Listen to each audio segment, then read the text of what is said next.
আমাদের সঙ্গে রয়েছে, আমার সামনে এখন রয়েছে সুব্রত, সহযোদ্ধা। আপনাদের জ্ঞাতার্থে জানাই, সুব্রতর কে কাছে এবার দিয়ে 3বার এলাম। আগেও ও এই ধরনের সভার উদ্যোগ নিয়েছে। তো সবচেয়ে ইন্টারেস্টিং যে বিষয় সেটা হলো যে সুব্রত কিন্তু নিজেই এই ভ্যাকসিন নিয়েছে, মানে 2টো ডোজই নিয়েছে। নেওয়ার পরে ও উপলব্ধি হয় এবং আমার সংস্পর্শে আসে। তো এই বিষয়েও আজকে ওকে কিছু প্রশ্ন করব। এছাড়া ওর পরিচয় দিয়ে দিই সংক্ষিপ্ত। ও হোমিওপ্যাথি চিকিৎসা করে সাধ্যমতো। এছাড়াও ওর জৈব কৃষি, ওর সামান্য কিছু জমি আছে, সেখানে ও সাধ্যমতো এই জৈব পদ্ধতি, মানে পরম্পরা পদ্ধতিতে ও কৃষি কাজের চেষ্টা করে। এবং এবারে ওর বাড়িতে যে আমি চালটা খেলাম তুলায় পাজি, তাই তো সুব্রত, সেটা ওর জমিতেই ও ফলিয়েছে এবং সেটা খুব তৃপ্তি করে খেলাম। এছাড়াও ও ছবি আঁকার টিউশন করায় এবং ওর প্রচুর ছাত্রছাত্রী, প্রচুর মানে মানে এই আমি বলবো ছাত্রছাত্রীর সংখ্যার চাইতে হচ্ছে প্রচুর শুভাকাঙ্ক্ষী, মানে ভালোবাসে ওকে, মানুষ ওকে ভীষণ ভালোবাসে। এবং এই জায়গা থেকে ও অনেকের কাছেই প্রিয়। তো এই যে উদ্যোগ সুব্রত শুধু এখন নয়, আমি আগেই বলেছি 3বার এসেছি ওর কাছে, কিন্তু এই সুব্রতর এই যে লড়াইটা, সেটা কিন্তু এখন যে সুব্রতকে আপনারা দেখতে পাচ্ছেন, এইখানে উত্তরণ হতে কিন্তু ওর সময় লেগেছে। তো সুব্রত, তুমি সংক্ষেপে বলো, যখন তুমি আমার প্রথম ভিডিও দেখে মানে লেখালেখি দেখেছিলে, তখন তোমার নাকি আমার প্রতি সেরকম বিশ্বাস হয়নি, মানে বলছিলে আমাকে সেদিন। সেটা খুলে বলো, কোনো সমস্যা নেই, কারণ এটা অনেকেরই হয়। স্যার হয়েছিল হ্যাঁ প্রথমে আপনার ভিডিও হ্যাঁ, অন্য এই ব্যাপারে যারা সচেতনমূলক কাজ করছে তুমি বলছিলে যে ভ্যাকসিন পরে থাকবে, হ্যাঁ। না, বিশ্বাস হয়েছিল, কিন্তু পরে একটা সময় না আপনি যখন বলছেন যে ভ্যাকসিনগুলো তো রেডি করাই আছে, হ্যাঁ হ্যাঁ হ্যাঁ, যে লঞ্চ করছে না, গোটা বিশ্ব হাহাকার করছে কখন আসবে হ্যাঁ হ্যাঁ হ্যাঁ, আপনি বলছেন আছে, আসবে, হ্যাঁ হ্যাঁ, দিয়ে চলছে। হুম হুম তখন হুম মনে হচ্ছিল না আপনাকে, ঠিক আমি বুঝতে পারছিলাম না থাকলে কেন আসবে না, মানে তখন হুম, এতটা ব্যাপারটা বুঝতে পারিনি খেলাটা। আচ্ছা আচ্ছা আচ্ছা, একটু পরে যখন ফার্স্ট ডোজটা এলো তখন তো শ্বাস ছেড়ে বাঁচার মতো যে না ঠিক আছে এবার একটা আসলো, কিন্তু আমি তখনও নেইনি, কিন্তু তাও আমার ডাউট ছিল। আবার এটাও মনে ছিল যাক এবার তাহলে একটা সলিউশন হবে, আচ্ছা আচ্ছা, কিন্তু আমি তখনও নেইনি। তখনই আপনি বলছিলেন যে এতে খুশির ব্যাপার নেই, আবার সেকেন্ড ডোজটা আসছে। হ্যাঁ হ্যাঁ হ্যাঁ, তো সেখানে আমার প্রশ্ন ছিল যে তখন আমরা জানি ভ্যাকসিন মানে আমার জন্মদশায় আমার শিক্ষা মানে ভ্যাকসিন মানে ওয়ান টাইম। হ্যাঁ হ্যাঁ হ্যাঁ, তো সেখানে আবার আরেকটা আসবে, তৃতীয় ডোজ আসবে, এটা তখন আমি মানতে পারছিলাম না। আচ্ছা আমার আচ্ছা, মনে হচ্ছিল আপনি একটা কি যেন বলছেন, আচ্ছা, একটা ডাউট ছিল আপনার প্রতি। তো পরে যখন সেকেন্ড ডোজটা আসলো সেদিন থেকে আপনার কথার উপরে একটা ফেথ আমার আসলো, যে মানে আপনি- মিলে গেল হ্যাঁ, যেহেতু, মিলে যাচ্ছে, আপনার প্রত্যেকটা কথা যেন মিলে যাচ্ছে, হ্যাঁ কাজ হ্যাঁ অবধিও হ্যাঁ, মিলে যাচ্ছে। হুম হুম, যেটা আমরা আর কি, আমরা তো আপনার মতো ওইভাবে চর্চা করি না হ্যাঁ বিষয়টা হ্যাঁ নিয়ে। হ্যাঁ, আমরা আগাম জানতে পারি যে হ্যাঁ উনি যেটা বলেন এইটাই হয় ম্যাক্সিমাম। হুম হুম হুম, যাই হোক, এদিক ওদিক হয় যাই হোক, একটু। বুঝতে পেরেছি। আমাদের মূল জায়গাগুলো ধরতে হবে, তাই আমি তোমাকে ইন্টারাপ্ট করলাম। সুব্রত কিন্তু এখন পুরোদস্তুর প্রাকৃতিক জীবন যাপন করে, অর্থাৎ খাদ্য থেকে শুরু করে, এবং এমনকি ও নিজে ওষুধও খায় না, মানে হোমিওপ্যাথি ওষুধও একটা সময় ও বলেছে আমার দরকার, যদি খুব প্রয়োজন মনে হয়। না হলে সুব্রত, তুমি তো নিজেই সেদিন বলছিলে যে আমার ওষুধ খাওয়ার এখন ব্যাপারটা দরকারই পড়ে না, তো খায় না ও। ও পুরোটাই খাদ্যের ওপরে এবং জীবন যাপনের ওপরে জোর দিয়েছে, এবং এইভাবে ও কিন্তু ওর সুস্থ জীবনে রয়েছে। এবং আপনারা জানেন, ইতিমধ্যে আমি পোস্ট করেছি, ও সম্প্রতি বাবা হয়েছে, এবং ওই সন্তানদের নিয়ে আমি সংক্ষিপ্ত আলোচনাও সেখানে করেছি। প্রাকৃতিক পন্থা, নর্মাল ডেলিভারি থেকে শুরু করে ওর লড়াই, সেটা নিয়ে আমি পরবর্তীকালে ভিন্ন একটি ভিডিও আমি ফেসবুক লাইভে জানাবো, এবং সেটাই মনে হয় ভালো হবে, কারণ এই স্পেস কম আছে আমার ফোনে। তো আমি ওই কারণে ওই বিষয়টা পরবর্তীকালে আলোচনা করব। শুধু এইটুকু আপনাদের বলি যে ওর লড়াই যথেষ্ট ওকে করতে হয়েছে, এখনও করতে হচ্ছে, এবং ওর সন্তানেরা সুস্থ আছে, একদমই সুস্থ আছে, পিতার মুখ থেকেই শুনছেন, হ্যাঁ। তো কোনো রকম সমস্যা নেই। তো আমি যে এই ভিডিওর বিষয়, সুব্রত, তুমি এই যে জায়গাতে এসে পৌঁছলে, তুমি মানি মার্কেটের মধ্যেও নাকি ছিলে, ওই জায়গাটা বলো তো। তুমি এই যে তুমি টাওয়ার ইনফোটেক না কার সঙ্গে কাজ করতে, হ্যাঁ, এবং সেক্ষেত্রে সুব্রত কিন্তু, ও তো তখন জানতো না যে এখন যেটা বুঝতে পারে যে বাজার থেকে কারেন্সি নোটকে তুলে নেওয়ার জন্যই ওটা করা হয়েছিল, যেটা আমি বহুবার বলেছি, কাগজের নোটকে ওরা সীমায়িত করতে চেয়েছে প্রথম থেকেই, হ্যাঁ। তার একটা অন্যতম এজেন্ডা এই কারণে ছিল ওই যে আপনাদের ডিমানিটাইজেশন, যে এলো 500 টাকার নোটের গল্পটা, যাই হোক। তো তখন সুব্রত তুমি যখন উঠে গেল, মানে কোম্পানিটা উঠে গেল, তোমার উপর কত লাখ টাকা লায়াবিলিটি ছিল মোটামুটি? আমার স্যার মোটামুটি 4 লাখ সামথিং, 5 লাখ টাকার মতো। 5 লাখের কাছাকাছি। তো সেই সময় তুমি নাকি এমন একটা মানসিক পরিস্থিতি হয়েছিল, তুমি নাকি সুইসাইডের চেষ্টাও মানে কথা ভেবেছিলে, স্যার মানে আমার দড়িও কিনেছিলে, প্ল্যান ছিল একদম তাই? প্ল্যান করা, কারণ আমি ডিসাইড করেছিলাম আমি তো এইটা রিকভার করতে কোনোদিনই পারবো না। যেখানে আমার ইনকাম ছিল 20,000, 22,000, 25,000, সেখান থেকে হ্যাঁ। এসে জিরো। হ্যাঁ, সেখান থেকে আমি জিরোতে আমি খেয়ে বেচে কি করে 5 লাখ টাকার লাইবিলিটি কমপ্লিট করতে পারবো? এটা আমার তোমার আশঙ্কা ছিল লোকজন তোমাকে, কিন্তু তোমাকে কিন্তু কেউ সেভাবে কিছু বলেনি, তাই না সুব্রত? না বলেনি, কিন্তু না বললেও আমি সুইসাইডিক টেন্ডেন্সি বা সুইসাইডিক ডিসিশনটা এই কারণে নিয়েছিলাম। বলেনি মানে কি, আমার একটা আলাদা মনে হচ্ছে মনে অপরাধ বোধ, হ্যাঁ, সম্মান বোধ, অবশ্যই সম্মান বোধ। কিন্তু কিন্তু আপনাদের জানাই সুব্রতর ক্ষেত্রে কিন্তু অন্য যেমন এজেন্টদেরকে পালিয়ে বেড়াতে হয়েছে, তাই তো? বেশ কিছু এজেন্ট সে সময় আত্মহত্যাও করেছিল, কিন্তু সুব্রত এমনভাবেই ওর মানে মানুষ ওকে এতটাই ভালোবাসে যে সুব্রতকে দাঁড়িয়ে রাস্তার ওপরে তার বাড়িতে এসে থ্রেট করা তো দূরের কথা, এই যে এতটা লাখ টাকার লায়াবিলিটি, কেউ কিন্তু সুব্রতকে সেভাবে কখনো অপমান করেনি, তাই না সুব্রত? না, আমাকে সেইভাবে করেনি স্যার। কারণ হচ্ছে আমি সেই ধরনের মানুষগুলোর কাছেই সাহায্যের জন্য বা ওদের পলিসি, হ্যাঁ, জন্য পলিসির জন্য বলেছিলাম। তারা ওরকম মানুষ না আর কি। আচ্ছা আচ্ছা, একটু আমার মনে হয় যে ওরা একটু ভদ্রস্থ মানুষ, যারা পয়সা তো সবারই কাছে সবার হ্যাঁ, হ্যাঁ, কষ্ট হচ্ছে, হ্যাঁ, হ্যাঁ, আমিও বুঝতে পারছি সেটা। হ্যাঁ হ্যাঁ হ্যাঁ, ওরা রাস্তায় দাঁড়িয়ে কাঁচা খিস্তি বা আমার হ্যাঁ, হ্যাঁ, হ্যাঁ, এটা করেনি। হুম, এখানে অনেক এজেন্টকে পালিয়ে বেড়াতে হয়েছে। আচ্ছা আচ্ছা আচ্ছা। তো যাই হোক, তো সুব্রত তুমি এই ধরনের মানি মার্কেটিং যদি আবার শুরু হয়, তুমি কি সেখানে যোগ দেবে? না আমি স্যার, মজা- প্রথমে বলি যে আমি কোনো কর্পোরেটের কাজই এখন করতে চাই না। আমি হ্যাঁ। অফার পেয়েছিলাম, হ্যাঁ আমি অফার পেয়েছিলাম, আমি সেগুলোতে অ্যাকসেপ্ট করিনি। এখন আমি যেটা ভাবছি, আমি পেছন দিকে ভাবছি, একটা নিরীহ সাধারণ জীবনযাপন দরকার, সেইটা ভাবছি, যেখানে আমার স্বাধীনতা থাকবে, খাদ্যটা আমার গ্রিপে থাকবে, একদম একদম, ওষুধটা আমার গ্রিপে থাকবে, এইটা আমি ভাবছি। তুমি জৈব কৃষি মানে আমি পরম্পরাই বলবো, এই পরম্পরা যে কৃষি, তুমি তোমার সামান্য জমি আছে, হ্যাঁ, সেই জমির তে তুমি এবং বলছিলে আমার সঙ্গে কথা বলছিলে যে আরও কয়েকজনকে মিলে তুমি একটা গ্রুপ বানাতে চাইছো বা এই রকমের, সে ব্যাপারে তোমার কি স্বপ্নটা কি, তোমার ইচ্ছেটা কি, সেটা যদি বলো আমাদেরকে। স্বপ্ন মানে আমি চাইছি যে আমরা এগুলো বিক্রি করে, ধরেন আমরা যা খাদ্য আমি আমারটা তৈরি করলাম বাড়িতে বা চাষবাস যতটুকু সম্ভব, কিন্তু এর বাইরেও তো কিছু জিনিস লাগে যেগুলো আমি তৈরি করতে পারবো না। তো সেই ক্ষেত্রে ধরেন একটা অর্থ তো ফ্যাক্টর জীবনে প্রয়োজন আর কি। একদম, সেটার জন্য আমি যদি এগুলোর একটা আলাদা জায়গায় বিক্রি করে, মানে আমি যেহেতু এইটা নিয়ে থাকবো আগামীতে, তাহলে এটার উপরে আমাকে একটা রোজগার দরকার। আমি এটাই চাইছি যে কিছু আমার মতো মানে একদম প্রকৃত যারা জৈবকে ভাবছে, মানে অর্থের লোভে ওই একটুখানি রাসায়নিক সার দিলাম, একটু জৈব দিলাম, এইটার আমি বেশি দেখতে পাচ্ছি এখন। তো এরকম না আর কি, পিওর জৈবটা থাকবে, যেটা আমরা করে আমাদের কিছু রোজগার হবে, আমাদের খাওয়াটা আমাদের গ্রিপের মধ্যে থাকবে, আমাদের আয়ত্তের মধ্যে থাকবে, আমরা বাইরে একদম। সুব্রত, যেই জায়গাটা আমি বারবার আপনাদের বলি এবং বারবার বলি, জমি থাকলে বিক্রি করবেন না, সেটাকে কাজে লাগান, কারণ ফুড কন্ট্রোল আসছে আগামীতে, আপনার খাদ্যকে কন্ট্রোল করবে ওরা এবং আপনাকে বিষাক্ত খাদ্য খেতে বাধ্য করবে, যেটা ঘটছে আগামীতে। এবং আপনারা তো জানেন, জিএমের গল্পটা জানেন, আরও অনেক কিছু আছে। তো সুব্রত এরকমভাবেই দেশি বীজগুলোকে ফিরিয়ে আনার চেষ্টা করছে, দেশি শস্যগুলোকে ফিরিয়ে আনার চেষ্টা করছে। এটা ওর একার পক্ষে সম্ভব হবে না, তাই তো? ওই কারণেই ও চাইছে যে স্বনির্ভর হওয়া খাদ্যের ক্ষেত্রে অন্তত পক্ষে। আমাদের কিন্তু এটা ভাবার সময় এসেছে, যাদের সাধ্য আছে, যাদের কৃষি জমি আছে, তাদের ক্ষেত্রে সুব্রত তুমি তাদের কি পরামর্শ দেবে, যাদের কৃষি, আমাদের অনেকেই আমার ইউটিউবে রয়েছেন বা ফেসবুকে রয়েছে যারা, তারা অ্যাকচুয়ালি পরামর্শ আমি দিব কি, এটা প্রত্যেকেরই ভাবা উচিত যে খাদ্য যদি আমার শরীরকে প্রতিনিয়ত খাদ্যের উপরে আমার শরীর চলে, হ্যাঁ, খাদ্যই ঔষধ, যদি আমার ঠিক না থাকে আমার শরীর ঠিক থাকবে না, একদম। এবার আমার শরীর ঠিক না থাকলে, এখানে আমি একটা কথা বলি যে আমরা কিছু জিনিস আছে এখনই আমাদের, যেটা হচ্ছে বিভিন্ন কোম্পানির হাতে যাচ্ছে পয়সা, এবং যখনই কোম্পানির হাতে পয়সাটা যাচ্ছে, সেটা কিন্তু আমার এলাকায় থাকছে না, সেটা বাইরে চলে যাচ্ছে। তাহলে আমার এলাকা থেকে পয়সা যদি তুলে নেওয়া হয়, তাহলে সেই পয়সা আমার এখানে ক্রাইসিস হবে, এটাই স্বাভাবিক। আমার এখান থেকে জল যদি তুলে বাইরে দিয়ে দেওয়া হয়, তাহলে আমার এখানে জলের ক্রাইসিস হবে, এটাই স্বাভাবিক। তো আমি প্রত্যেককে এটাই বলবো যে এটা অন্তত শুরু করা উচিত, হ্যাঁ, এটা বুঝে শুনে শুরু করা উচিত, এবং দেশি জাত শুরু করা উচিত। যদি না কেউ দেশি জাত ছাড়া জৈব চাষ করতে চায়, তাহলে সে হোঁচট খাবে। আমার প্র্যাকটিক্যাল অভিজ্ঞতা, আমার বিশ্বাস।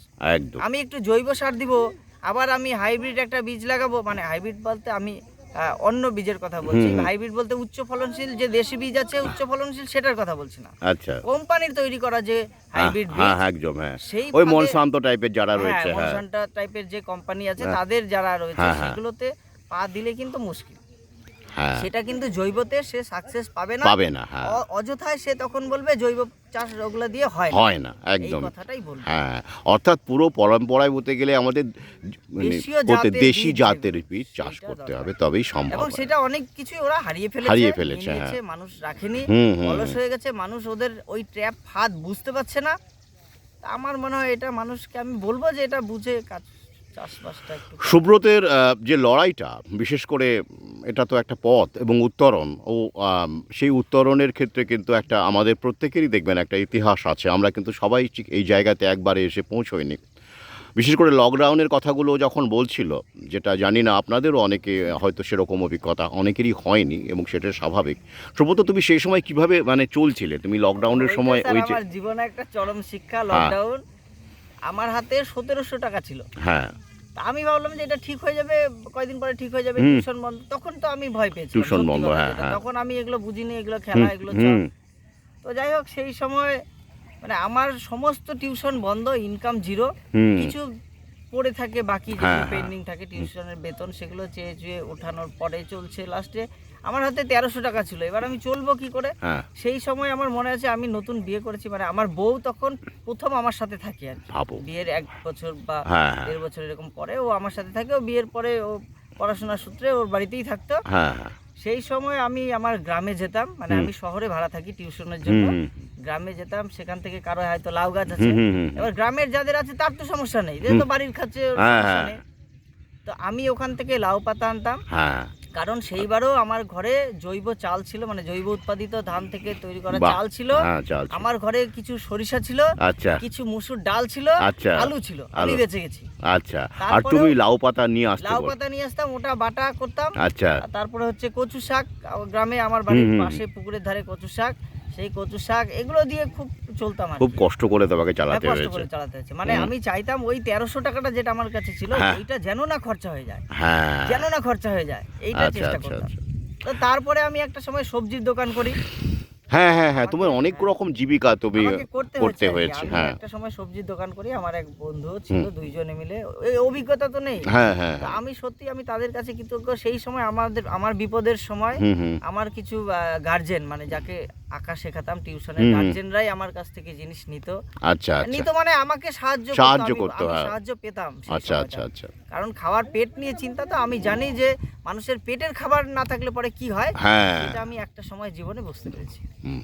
তো এই অভিজ্ঞতা তারপরে আস্তে আস্তে তাহলে তুমি এখন এই মুহূর্তে যে সুব্রত এখন ওই কৃষিটাকে নিয়ে এগোতে চাইছে, পাশাপাশি তো ওই ছবি আঁকার টিউশনটা রয়েছে, আর তুমি এখন ওই ছোটোখাটো যে সমস্যাগুলো হয় মানুষকে, চিকিৎসা তো তুমি দাও আর কি, হোমিওপ্যাথির চিকিৎসা কি? তোমার তো একটা চেম্বার দোকান মতো ছিল, সেটা তুমি তো বন্ধ রেখেছে শুনলাম, কারণ এত দিক তুমি বিশেষ করে সন্তানের দুই না যমজ বন্ধ রেখেছি অন্য কারণে। বন্ধ রেখেছি বলি, আমি দোকান থেকে যা রোজগার হয় হ্যাঁ, সেই হ্যাঁ। রোজগার দিয়ে আমি আমার কিছু কিস্তি নিয়েছি, আমি লোন নিয়েছি। আচ্ছা হ্যাঁ তো আমি সবই বুঝতে পারছি এই লোন হচ্ছে মানুষের সর্বনাশের কারণ, হুম এবং এখন দেখা যাচ্ছে প্রায় প্রত্যেকের ঘরে ঘরে লোন। হ্যাঁ, তোমাকে তো তুমি তো এই লকডাউনে তোমার এই হ্যাঁ, কোমর এই ভেঙে কারণে যাওয়ার ফলেই তোমাকে লোনটা নিতে হয়েছে, নাহলে তোমার এই লোনের কিন্তু প্রয়োজন পড়তো না। এইটাই তো ওরা চাইছে, ফার্স্ট টাইম নিয়েছি এটা। ফার্স্ট টাইম নিয়েছো, হ্যাঁ তো এইটার কারণে ওই কিস্তির টাকা জোগাড় করলে আমার দোকানের ওই রোজগারে হচ্ছে না, জন্য হচ্ছে আমি না। ওটা বন্ধ করে আমি টিউশনের আমার একটা ছিল, মানে ডিমান্ড আচ্ছা। আছে এখনো। হ্যাঁ, হ্যাঁ। আমি সেই কারণে ওইটাকে ধরেছি একটু বেশি আচ্ছা করে। আচ্ছা আচ্ছা আচ্ছা আর যেহেতু আমার বউ এখানে থাকে না, ও তো ছেলে মেয়েগুলো হওয়ার পরে ও ব্যাপারটাতে হেল্প করতে পারে না, তো ও না হলে দোকানটাও খুলে দেয়, এগুলো করতো আর কি। তো সুব্রতের সহধর্মিণী কিন্তু খুব কোঅপারেটিভ, ও তৈরিও করে নিয়েছে, এই কারণেই কিন্তু সুব্রতের পক্ষে এই লড়াইটা, যাকে আমরা বলি ঘরের খেয়ে বনের মোষ তাড়ানো অনেকেই বলে, ও টিউশনের অভিভাবকদের বলে, স্টুডেন্টদের বলে, পাড়া প্রতিবেশীদের বলে। যখন আমরা বাইকে করে শহর পরিক্রমা করছিলাম বা গ্রামগুলোতে যাচ্ছিলাম, আমি দেখছিলাম যে সুব্রতকে স্থানীয় মানুষ প্রায় সবাই চেনে এবং সুব্রতের সঙ্গে তাদের খুব ভালো সম্পর্ক, এবং গতকালের সভাতেও অনেকেই এসেছিল। হ্যাঁ, এবং শুধু তাই নয়, কালকের সভা তো বটে, এছাড়াও সুব্রতের তোমার জামাইবাবুর ব্যাপারটা বলো তো, এই যে মানে হঠাৎ করে মারা গেছে। হ্যাঁ, আসলে আমাদের হ্যাঁ, সভাটা বেশি আরও হতো বেশি সংখ্যায় হতে পারতো, কিন্তু ওই স্ট্রোক করে মারা হ্যাঁ হ্যাঁ হ্যাঁ, তো এই কারণটাও আপনাদের বলার অপেক্ষা রাখে না যে কেন হলো, যাই হোক। তো এই কারণে হঠাৎ করে ও জামাইবাবু কবে মারা গেল যেন, পরশু দিন না, হোলির দিন মারা গেছে। আমার এই হ্যাঁ, প্রোগ্রামগুলো অন্য গতবারে বা আগের বারে সুব্রত কিন্তু একাধিক সভার আয়োজন করতে পেরেছিল, কিন্তু ওই আত্মীয় বিয়োগের কারণে সেই মানে নিজের জামাইবাবু, তাই না তোমার নিজের জামাইবাবু অর্থাৎ নিজের দিদির স্বামী, তো হঠাৎ করেই মারা যায় স্ট্রোকে, ব্রেন স্ট্রোক, তাই তো? হ্যাঁ, ব্রেন স্ট্রোকে মারা যায়। তো তার ফলে ওকে দৌড়দৌড়ি করতে হয়েছে, তার ফলে এভাবে উদ্যোগ নিতে মানে একাধিক সভার আয়োজন করা যায়নি। তো আজকে অবশ্যই এখান থেকে আমরা ডালিমগাঁতে যাচ্ছি, সেখানে মনসুর আমাদের সহযোদ্ধা পাঠক রয়েছে, সেখানে একটি সভা হবে। হ্যাঁ হ্যাঁ হ্যাঁ, বলো। আমার মানে ওষুধের ব্যাপারটা আর কি, যখন প্রেগনেন্ট ছিলাম আমার, তো হ্যাঁ বলো। সেইটা হচ্ছে যে আমি কিন্তু এটা করেছি যে আমার বউ যখন প্রেগনেন্ট ছিল সেই সময় থেকে কোনো রকম ওষুধ খাওয়াইনি। স্যার এর আগে পোস্ট করেছে, তবু আমি বলছি। তো সেখানে আমি শুধু ন্যাচারাল খাবারের উপরে ছিল, এবং আমি হেল্প নিয়েছিলাম বিপ্লব পাল বলে, হ্যাঁ হ্যাঁ হ্যাঁ, আমার কাছে ডক্টর বিআরসি ফলো করেছিলাম।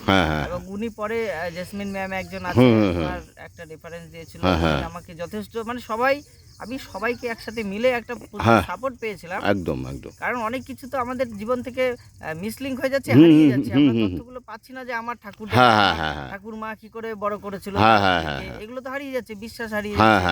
তো তাদের কাছ থেকে এই সাপোর্টগুলো পেয়েছিলাম, এবং এখনো পর্যন্ত আমার ছেলে মেয়েরা আছে, ফুললি সুস্থ আছে। এখনো পর্যন্ত ওরা আজ অব্দি 3.5 মাস বয়স কোনো রকম শিশু ডাক্তারের মুখ দেখে। হ্যাঁ, বাহ বাহ, এটাই তো চাই। আর সবচেয়ে বড় কথা, হ্যাঁ, হোমিওপ্যাথি প্র্যাকটিস করলেও আমি সহজে তাদের হোমিওপ্যাথি ওষুধ দিই না। বাহ, খুব ভালো কথা, এটা সেটা, হ্যাঁ, খুব ভালো কথা চলছে। এবং তুলনামূলক আমি দেখতে পাচ্ছি পাশে আমার সেই সময় আমার পরিচিত যারা সিজার হয়েছিল বা হয়েছিল, তাদের কিছুদিন পর পরে কত ঠান্ডায় নেবুলাইজার লাগাতে হচ্ছে, এই হয়ে যাচ্ছে সেই হয়ে যাচ্ছে। সেই জায়গা থেকে এখন আপনাদের আশীর্বাদে আমার বাচ্চা একদম বাহ। আমি বারবার করে এই জন্য বলি যে আমাদের টিম হিসেবে বিভিন্ন ক্ষেত্রে আমাদের কাজ করতে হবে, প্রত্যেককে সঙ্গে নিয়ে কাজ করতে হবে। তো এই কারণে সুব্রত যে সবচেয়ে বড় কথা, ও রিসার্চ করে, ও নিজে খোঁজ করে, যেটা আগে সেভাবে আমাদের অনেকের মধ্যেই ছিল না। ও খোঁজ করে একটা তথ্য নেওয়ার চেষ্টা করে, প্রশ্ন করে, এটা ওর মধ্যে আছে, এবং সেইখান থেকে ও কিন্তু বেছে নেয় যে কোনটা আমার বললেই সেটা গ্রহণ করে না, মানে সেখান থেকে ও ভাবে, প্রশ্ন করে, বেছে নেয়, সেখান থেকে ও নিজের জীবনকে পরিচালিত করে। তো যাই হোক, তো যেটা কিছু ছোট ছোট জিনিস আমার অনেক বড় জায়গা দেয় আমাকে। যেমন আমি একটা ছোট্ট কথা বলি, আমার বউ যখন প্রেগনেন্ট ছিল তখন আমি প্ল্যান মাফিক আমার জমিতে তুলসী গাছ লাগিয়েছিলাম। বাহ বাহ। এবং একটা সময় কিছুদিন আগের যে সময়টা, সেই সময় দেখবেন তুলসী গাছে কিন্তু পাতা থাকে না, ঝরে যায়। এটা আমার ওখানে গেলে এখনো আপনি পাতা পাবেন। বলবেন কেমন করে? তুলসী মঞ্জুরিগুলো যখন বেরোয়, আমি সেই মঞ্জুরিগুলো ভেঙে দিই। বাহ। এবার ভেঙে দিলে কি হচ্ছে, ও আবার ওখান থেকে চেষ্টা করে, একদম পাতাটা আমি কন্টিনিউ পেয়ে যাচ্ছি। অবশ্যই ওটাই করতে হয়, আমার সেটা পেতে কোনো অসুবিধা হয় না। তো এইটা আমি কারো কাছ থেকে জেনেছিলাম, এইটা আমার জীবনে একটা অনেক। যাই হোক সুব্রত, যেটা তোমাকে আমি বলবো, আর আমারও এটা খুব ইচ্ছে হয় যে এই যে চেতনার যে বিস্তার, অনেকেই আমরা দেখতে পাচ্ছি, এখন আমরা চিকিৎসা নিয়ে অনেকেই আমরা করছি, ঠিক আছে, চিকিৎসা ছড়াচ্ছে বিভিন্ন জায়গায়, কিন্তু এই ভ্যাকসিনের যে বিভিন্ন রকমের পার্শ্ব প্রতিক্রিয়া, ক্ষতিকর দিক, এগুলো নিয়ে গ্রামে গঞ্জে যে কাজ করার এই সংখ্যাটা আরও বেশি লোক বলে তোমার মনে হয় না হওয়া উচিত? প্রচুর দরকার না? কিন্তু আমাদের মধ্যে আমরা দেখতে পাচ্ছি, আমি কোনো সংগঠনের নাম বলছি না বা উল্লেখ করছি না, তারা তাদের মতো অবশ্যই কাজ করছেন না, এবং যাদের কাছে, বিশেষ করে শহরের মানুষের কাছে, যাদের কাছে পয়সা আছে, যারা ট্রিটমেন্ট অ্যাফোর্ড করতে পারেন, তাদের মধ্যেই দেখছি তারা বেশি করে কাজ করার উৎসাহ দেখাচ্ছেন। কারণ সেখান থেকে একটা অবশ্যই ফান্ডিং তো দরকার আছে, তারা ফান্ডিং পাচ্ছেন।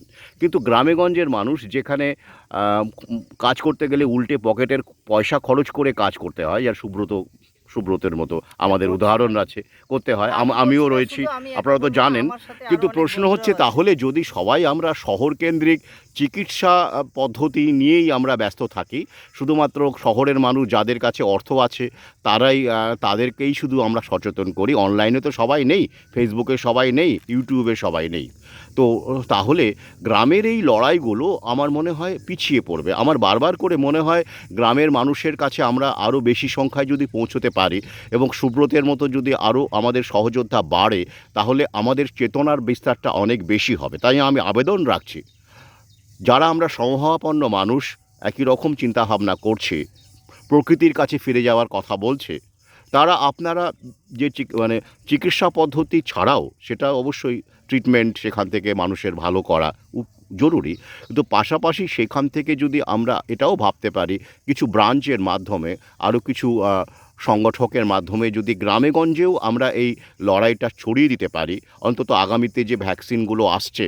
আপনারা জানেন তার বিভিন্ন পার্শ্ব প্রতিক্রিয়া, এবং আগামীতে বিশেষ করে ইন্টারন্যাশনাল প্যান্ডেমিক ট্রিটি নিয়ে যেরকম ওরা কোমর বেঁধে লেগেছে, তো আগামীতে কিন্তু আমাদের হাতে সময় থাকবে না। তো এই কারণে আমি আবেদন রাখছি, সুব্রতের মতো সহযোদ্ধা আমাদের যেমন আরও রয়েছেন বিভিন্ন জায়গায় ছড়িয়ে, বিশ্বজিৎ আছে, হ্যাঁ, সবার নাম এই ভিডিওতে বলতে পারবো না, সময়ও নেই, অনেকেই লড়াই করছেন। তো এই কিন্তু সংগঠক হিসেবে আমার মনে হয় আরও অনেক মানুষের এগিয়ে আসা উচিত। সুব্রত, তুমি নিশ্চয়ই এই বিষয়ে একমত হবে। একদম স্যার, একদম। আমি আরো বলবো যে শুধু আবার লিংক পাঠালে হবে না, হ্যাঁ, ফেস টু ফেস কথা বলা দরকার। আমি হ্যাঁ, মনে করি একদম। অনেকেই এটা করছে না। আমি বুঝে গেছি আমি ভালো আছি, বাস আমার কি দরকার, আমি ভালো থাকবো। শুধু তাই নয়, হ্যাঁ, এটা সুব্রত বলছিল, আমিও একমত, যে অনেকে বুঝে যাচ্ছেন, বুঝে গিয়ে নিজের মধ্যে রেখে দিচ্ছেন, অন্যদের মধ্যে প্রচার করছেন না। এটা কিন্তু আত্মঘাতী হতে পারে। অনেকেই তো জানে না। আমি যেমন এখন মনে করি যে তখন যদি আমাকে স্যার বলতেন এই ভ্যাকসিনটা এত খারাপ, এটা একটা মিসলিং হয়ে গেছিলাম, তখন আরো তাও জানতাম পরিষ্কার। হ্যাঁ, হ্যাঁ, তাছাড়া সুব্রত পরে আমাকে খুঁজে পায়নি, কারণ ওই সময়টা আমার প্রোফাইল প্রায় 1.5 থেকে 2 বছর বন্ধ ছিল। প্রোফাইল খুলতো, দুটো পোস্ট করতাম, আবার ফেসবুক প্রোফাইল বন্ধ করে দিত, আবার খুলে দিলে 1 মাস পরে আবার একটা পোস্ট করলাম, আবার সেটাকে ইস্যু করে আবার 1 মাস বন্ধ করে দিল। এইভাবে আমার প্রোফাইল, ওই সময়টা মারাত্মক যে সময়টা, সেই সময় কিন্তু আমাকে আরও 2-3টে প্রোফাইল খুলতে হয়েছিল, কারণ সেগুলোও ব্লক করে দিচ্ছিল। আমি তো পরেও জানতাম না, হ্যাঁ, চঞ্চলদা যদি আমাকে না বলতো। হ্যাঁ, ওইভাবে চঞ্চলের মাধ্যমে তোমার সঙ্গে আবার আমার যোগাযোগ। পরের এটা আবার চঞ্চলদার থেকে পেয়েছিলাম। আচ্ছা, আচ্ছা, আচ্ছা। চঞ্চলদা আমাকে বললো যে এটা বাধ্যতামূলক না, আমার এই আছে আরটিআই। হ্যাঁ, হ্যাঁ, হ্যাঁ, পরে দেখলাম চঞ্চল তো আমার প্রোফাইলে, হ্যাঁ, আছে। না, তাহলে আমি কেন এটাতে জোর পেলাম? হ্যাঁ, হ্যাঁ, ঠিক আছে সুব্রত, আমাদের অনেকটা সময় হয়ে গেছে, ভিডিও আর স্পেসও নেই ফোনে। আবার পরে তোমার সঙ্গে আমার নিশ্চয়ই দেখা হবে। আজকে তো আমি ডালিম গাতে বেরিয়ে যাব, এখন একটু স্নান করে নিই। হ্যাঁ, ঠিক আছে, এসো।